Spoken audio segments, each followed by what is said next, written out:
যেই দল এখন বাংলাদেশে বলে যদি নির্বাচনের ডেট দেন না দিলে আমরাই ডেট ডিক্লেয়ার করে আসবো, তাহলে আমি ওই দল এবং ওই দলের লোকদেরকে সামনে রেখে, এই বিজ্ঞ আইনজীবীদের সামনে রেখে দেশবাসীর কাছে প্রশ্ন করতে চাই, এই দল তো নির্বাচনের ডেট ঘোষণা হলে নির্বাচনের দিন বিকেল 5টা পর্যন্ত অপেক্ষা করা ছাড়াই সকাল 10টার মধ্যেই তারা তাদের রেজাল্ট ঘোষণা করে দেবে।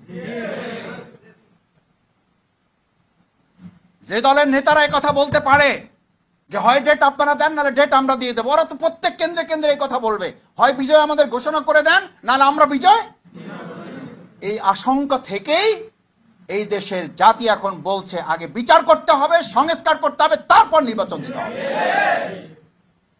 না হলে এই যে হুমকি, যেই থ্রেট আপনারা দিচ্ছেন, এগুলো তো আওয়ামী লীগের আমলেও তো আমরা এরকম কথা শুনিনি। আওয়ামী লীগের ফ্যাসিস্টরাও এরকম কথা বলে নাই। ওরা তো অন্তত সংবিধানের কথা বলছে, দোহাই দিছে, কোর্টের দোহাই দিছে, কিন্তু এত বাজে কথা মানুষকে বলে বিব্রত করে নাই। আপনারা বলেন বিব্রত, বিব্রত তো জনগণ। আপনারা বলেন আপনারা হতাশ, হতাশ তো জনগণ।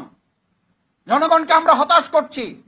আমাদের এই সমস্ত অরাজনৈতিক এবং সংস্কৃতির বিপরীতে গিয়ে অপসংস্কৃতির রাজনীতি আমরা যে মানুষের সামনে প্রেজেন্ট করছি, এখান থেকে বাংলাদেশ জামাত ইসলামের আইনজীবী অঙ্গনকে মজবুত ভূমিকা পালনের মাধ্যমে দেশকে আমরা সংস্কার করবো ইনশাআল্লাহ।